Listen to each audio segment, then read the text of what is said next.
ننگے ہو کر غسل کرنا کیسا ہے؟ کیا بدن ناپاک ہونے سے جو کپڑا پہنے ہیں وہ بھی ناپاک ہو جاتا ہے؟ غسل خانے میں کوئی دعا پڑھ سکتے ہیں یا نہیں؟ کن کن چیزوں سے مرد اور عورت پر غسل فرض ہوتا ہے؟ کیا غسل کرنے کے بعد وضو کرنا ضروری ہے؟ تو ان ساری اہم اور ضروری معلومات کو جاننے کے لیے ہماری اس ویڈیو کو آخر تک ضرور دیکھیں۔ السلام علیکم ورحمۃ اللہ وبرکاتہ۔ میں محمد مسلم رضا حشمتی، آپ دیکھ رہے ہیں شفا نیٹ ورک۔ نمبر 1، ننگے ہو کر غسل کرنا کیسا ہے؟ ناظرین، اگر آپ غسل خانے میں نہا رہے ہیں تو آپ اپنا سارا کپڑا اتار کر غسل کر سکتے ہیں، لیکن اس صورت میں ایک بات کا بہت خیال رکھیں کہ غسل کرتے وقت آپ کا چہرہ یا پیٹھ قبلہ کی طرف نہ ہو، اور اگر آپ کہیں باہر نہا رہے ہیں تو اس صورت میں ناف سے لے کر گھٹنے کے نیچے تک چھپانا فرض ہے۔ نمبر 2، کیا بدن ناپاک ہونے سے جو کپڑا پہنے ہیں وہ بھی ناپاک ہو جاتا ہے؟ تو اس کا جواب یہ ہے کہ اگر بدن پر کوئی ایسی ناپاکی لگی ہے جو بدن سے چھوٹ کر کپڑوں میں بھی لگ جائے، جیسے پاخانہ، گوبر، پیشاب یا منی وغیرہ، تو ان صورتوں میں جس جگہ پر وہ ناپاکی لگے گی اتنا حصہ ناپاک ہو جائے گا۔ اس کو پاک کیے بغیر آپ نماز نہیں پڑھ سکتے ہیں۔ نمبر 3، کیا غسل خانے میں کوئی دعا پڑھ سکتے ہیں؟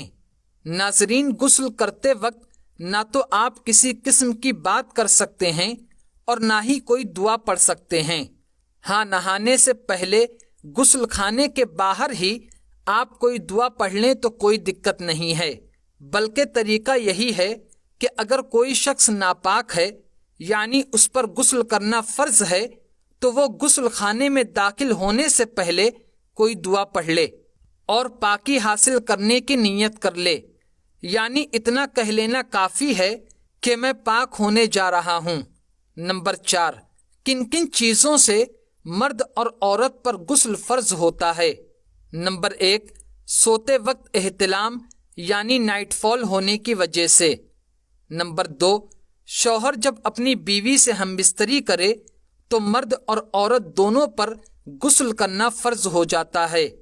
نمبر 3، منی کا اپنی جگہ سے شہوت کے ساتھ جدا ہو کر شرمگاہ سے نکلنا۔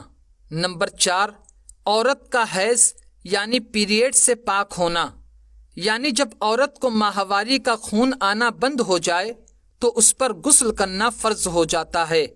نمبر 5، بچہ پیدا ہونے کے بعد جو خون آتا ہے جسے نفاس کہتے ہیں، جب وہ خون آنا بند ہو جائے تو عورت پر غسل کرنا فرض ہے۔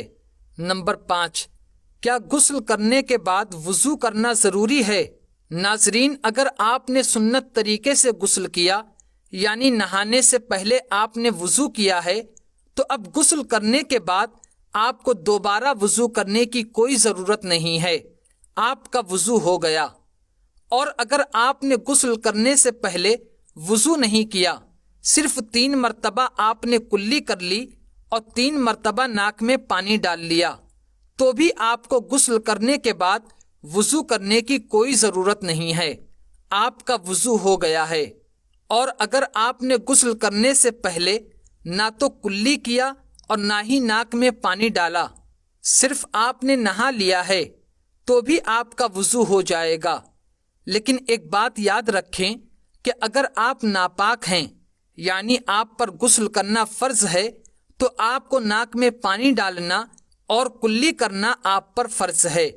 اگر آپ نے یہ نہیں کیا تو آپ کا غسل ہوگا ہی نہیں۔ تو ناظرین، امید کرتا ہوں کہ آج کی اس ویڈیو کے سارے مسائل آپ کافی اچھی طرح سے سمجھ گئے ہوں گے۔ پھر بھی اگر آپ کا کوئی سوال ہے تو آپ کمنٹ کر کے پوچھ سکتے ہیں۔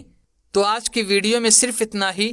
ویڈیو کو ضرور لائک کریں، اپنے دوستوں کے ساتھ شیئر کریں اور ہمارا چینل شفا نیٹ ورک ضرور سبسکرائب کریں۔ السلام علیکم۔